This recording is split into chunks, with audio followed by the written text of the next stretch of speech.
parti. Ouais, on va finir par un sujet un petit peu plus léger, les typos web. Moi, en gros, j'ai découvert un petit peu dans ma tête les fonds de variables. C'était, je sais pas si le micro marche, si. C'était surtout, en gros, pouvoir faire varier la graisse des fontes avec sur un axe à peu près linéaire, et puis c'était tout. On n'était pas obligé de charger plusieurs fichiers, mais ça s'arrêtait là, quoi. Et puis j'ai vu un petit cours là-dessus où en fait il y avait un peu plus de fonctionnalités. Je me suis dit tiens, ça pourrait être intéressant d'en parler. Du coup, juste histoire de recadrer un petit peu, je vais juste lister un petit peu les formats de fontes qui existent actuellement. Donc un petit historique, à la base il y avait les TrueType fonts qui datent des années 80. Il y avait d'autres formats, mais on peut dire que c'est le premier format où on avait des glyphes qui étaient vectoriels. Et puis un petit peu plus tard, il y a le format OpenType qui est arrivé. Il faut voir ça un peu comme une extension du TrueType. En gros, c'est du TrueType avec beaucoup plus de glyphes et pas mal d'informations qu'on peut stocker en plus dedans. Ensuite, c'est là où ça devient un peu le bazar. On peut avoir des OpenType TrueType et des OpenType CCF, Compact Font Format. En gros, il faut juste retenir que ce qui change, c'est la façon dont on va dessiner les glyphes, et qu'aujourd'hui, vous pouvez être à peu près sûr que vous n'avez plus que des OpenType. Si vous voyez du TTF, ça va être une OpenType TrueType. Voilà, c'est clair. Ça, c'était les fonts de desktop. Et puis ensuite, on s'est dit, tiens, ça pourrait être pas mal d'avoir des fonds dans le web. Et il y a eu un petit souci. La première problématique, c'était de compresser un peu les fichiers. Donc une première proposition, c'était l'Embedded OpenType qui était sorti par Microsoft, qui était dispo que sur Internet Explorer. Ça permettait de compresser un petit peu, via 2-3 petites techniques, des OpenType. Ensuite, il y a eu du SVG. Bon, c'est arrivé aussi vite que c'est reparti. On a vite fait oublier ça. On en reparlera un petit peu, ça commence à arriver maintenant. On a des glyphes SVG dans du OpenType pour avoir des color fonts. Et puis enfin, le format d'aujourd'hui, le Web Open Font Format, voilà, qui offre en gros pas mal de compression, et un format 2 qui offre encore plus de compression en reprenant pas mal de choses de l'embedded OpenType. Donc voilà à peu près pour le panorama, sachant qu'aujourd'hui le WOF2, on peut considérer que c'est le format utilisé dans le web. Et voilà. Ensuite, comme je disais, ce qui est assez important en fait, c'est tout ce qu'a apporté l'OpenType. Donc il y a eu pas mal de fonctionnalités. Et le WOF2, du coup, implémente toutes ces fonctionnalités. Donc on va distinguer deux choses. Il y a les OpenType features, et je vais parler après des axes de variation un peu plus loin. Donc les features, c'est en gros pas mal de petites choses qui permettent un peu d'améliorer la fonte, jouer sur la ligature, avoir des fractions, avoir de la notation scientifique, etc. Donc juste pour vous illustrer un petit peu les avantages de ça, alors là, ce qui est en jaune là, oui, c'est les propriétés CSS qui permettent de jouer avec ça. Donc je vous ai juste préparé un petit site de démo juste pour montrer vite fait ce qu'on peut faire avec les font features. Donc là on a un petit article avec une molécule chimique. On a des abréviations ici, une petite fraction là. Là on a des compteurs. On voit que c'est pas fou parce que au fur et à mesure que ça avance, le texte bouge, etc. Et en fait, avec 2-3 petites techniques CSS, on va pouvoir améliorer ça assez simplement. Hop, j'ai juste posé le micro.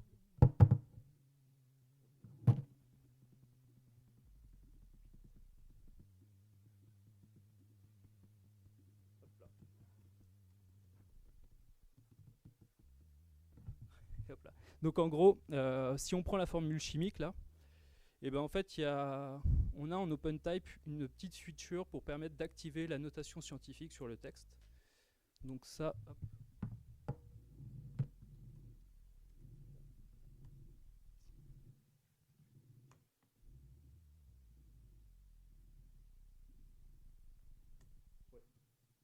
Personne voit le code, mais hop là. Je sais pas si c'est plus lisible.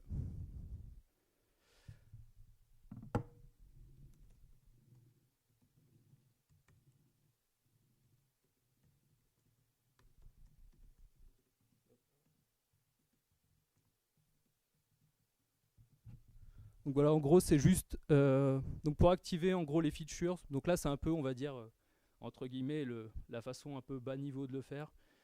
On utilise la propriété font_feature_synf. Après, on a le nom d'une propriété, c'est 4 lettres en minuscules. Et ensuite, on met 1 pour l'activer, 0 pour l'activer. Il y a on-off aussi, ça marche. Donc voilà, ça c'est pour de la notation. Donc là, comme vous pouvez le voir pour la formule chimique, ça permet justement d'afficher ça correctement. Il y a un peu les mêmes choses pour les fractions. Hop. Donc là, on a carrément on a un truc un peu moins bas niveau, on va dire, avec les fonds de variantes, donc au niveau des numériques.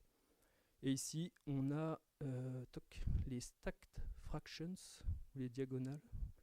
Je crois que c'est les diagonales.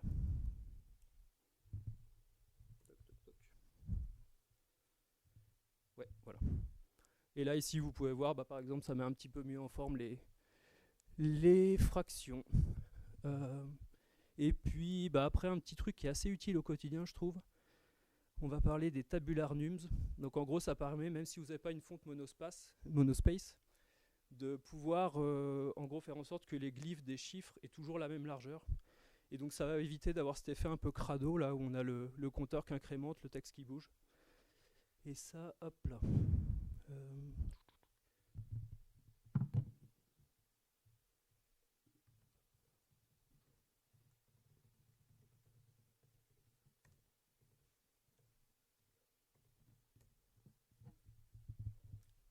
Et voilà.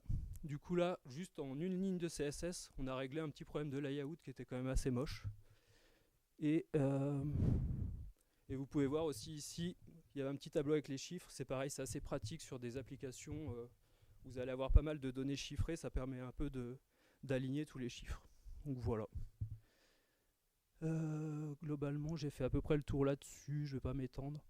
Il y a aussi la façon de faire des petites minuscules, des choses comme ça. Bon, ça c'est des règles de typographie assez avancées, mais les normes de typo sont assez strictes. Et du coup, aujourd'hui, dans le web, on peut quand même exploiter un peu tout ça. Hop. Maintenant, on va passer aux axes. Ça a été vraiment un peu la révolution d'OpenType. En gros, ça a permis de pouvoir faire varier des valeurs sur un axe. Donc avant, quand vous aviez une fonte avec une graisse, vous aviez un fichier par graisse, on va dire. Et bien là, vous pouvez avoir un fichier avec une fonte et faire évoluer la graisse en fonction de ça. Donc moi, c'est la graisse, c'est ce que j'avais en tête. Mais en fait, ça s'applique sur un paquet de trucs. Et c'est là où ça devient assez intéressant. On va distinguer deux axes. Les axes registered, en gros, c'est les axes standards. On en compte 5. Donc il y a, comme je disais, la graisse, l'italique, le slant, c'est le fait de rendre oblique ou pas la fonte, la largeur des glyphes, et enfin la taille optique. Hop. Je vais attaquer juste pour vous montrer la taille optique, ça c'est assez intéressant. C'est un truc qu'on n'avait pas dans le web qui vient un peu de l'imprimerie. En gros, c'est une petite astuce pour, à la base, économiser de l'encre quand on imprimait, où les glyphes très gros prenaient beaucoup d'encre, donc on avait envie de les faire un peu plus fins. Et du coup, on faisait varier légèrement l'épaisseur des glyphes en fonction de leur taille. Et en fait, ça, on peut s'en rendre compte aujourd'hui dans le web. Les browsers le gèrent nativement, quand c'est dispo. Mais par exemple, si on prend le titre ici, hop, là, je l'ai volontairement désactivé.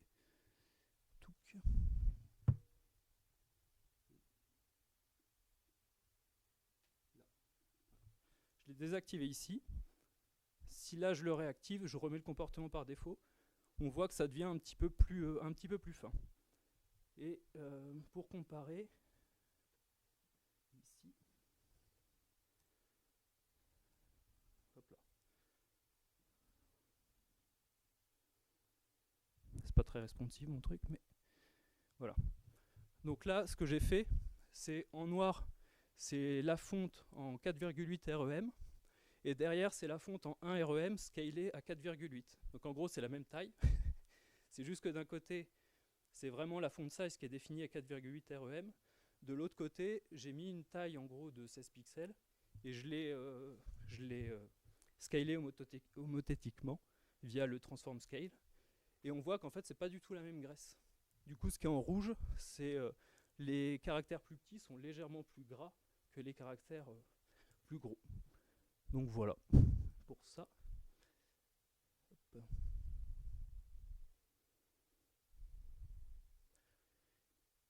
Et ensuite, pour faire un peu une petite démo du slant, etc., là j'ai un truc un peu plus basique. Hop là.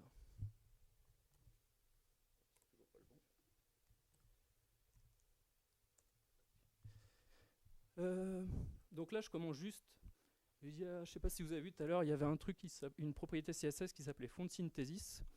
En gros, les navigateurs par défaut, quand une font ne va pas avoir de graisse ou de graisse ou d'italique, etc., le browser va le mimiquer en fait. Il va faire semblant. Donc par exemple de l'italique, normalement la fonte, elle a vraiment des caractères qui sont penchés, le typographe les a vraiment dessinés, etc. Le browser, s'il l'a pas, il va pencher les caractères, il va dire ouais c'est de l'italique, ça passe quoi. Ça, on n'en a pas forcément envie tout le temps. Et du coup, il y a une propriété pour désactiver ce comportement, c'est font synthesis. Donc en gros, par exemple, l'andal mono, si je la mets en italique, sachant que c'est une fonte qui n'a qu'une seule variante, il n'y a pas de gras, il n'y a pas d'italique, etc. Donc là, si je la passe en italique, hop, oui, forcément. Le browser me la met en italique, mais alors qu'il n'y a pas du tout d'italique, pareil pour le bold, il va me l'agresser un petit peu. Et si je n'ai pas envie de ce comportement-là sur un élément particulier, je peux juste utiliser le font synthesis none, qui va du coup dire au browser, t'arrêtes de faire semblant, il n'y a pas, tu le fais pas. Hop.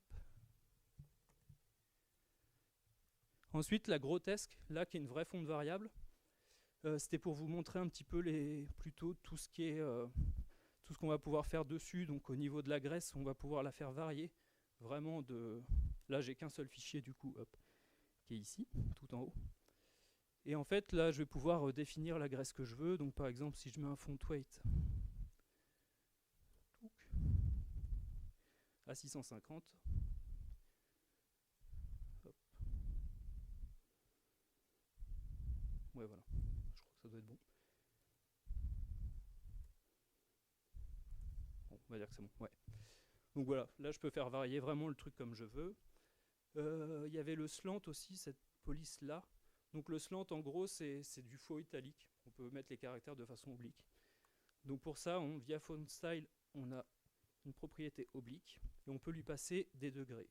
Donc par exemple, cette fonte, elle va de, je crois, hop, ouais, elle va de moins 15 à 15 degrés. Donc on peut agir là-dessus.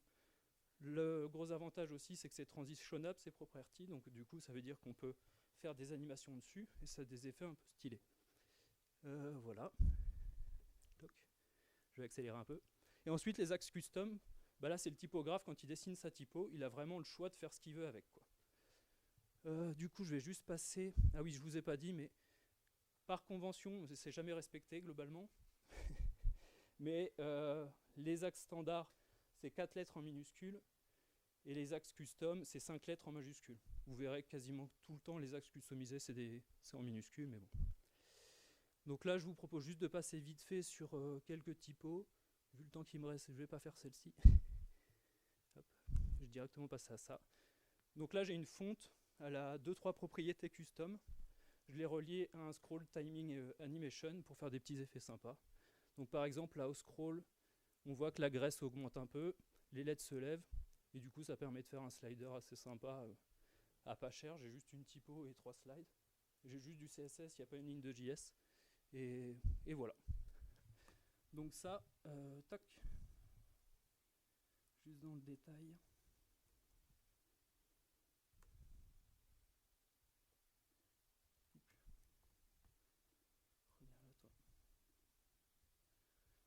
Voilà.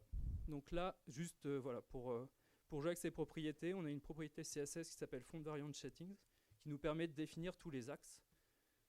Et du coup, là, je joue avec 3 axes, le pump, le bubble et le float. Et en gros, j'anime les valeurs. Donc ici, c'est le float que j'anime de 0 à 100. Mais par exemple, tout à l'heure... Ah.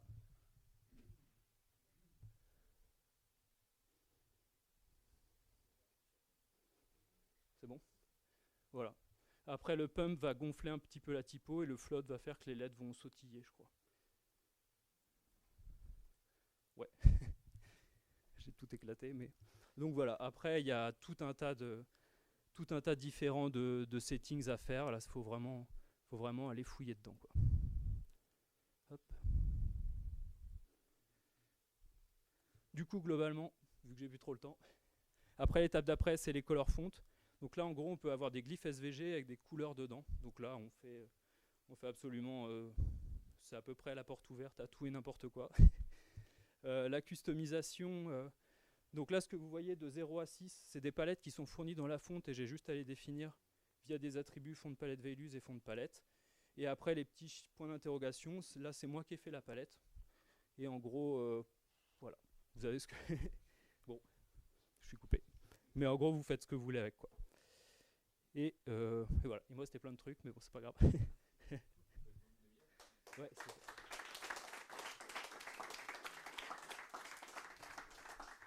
Et juste un dernier truc quand même, c'est tous les axes que je vous ai sortis, je les sors pas de ma tête. Il y a des plateformes, Google Fonts permet de voir à peu près les axes qui sont dispo pour une fonte. Donc quand vous êtes sur la fonte, il y a un onglet Type Tester où vous voyez absolument tous les axes de dispo. Et après, sinon, il y a What Can My Font Do qui, en gros, vous mettez votre fichier de fonte et il va vous sortir absolument tout ce qu'il y a dans la fonte. Et à partir de là, vous pouvez savoir ce que vous pouvez faire avec. Voilà.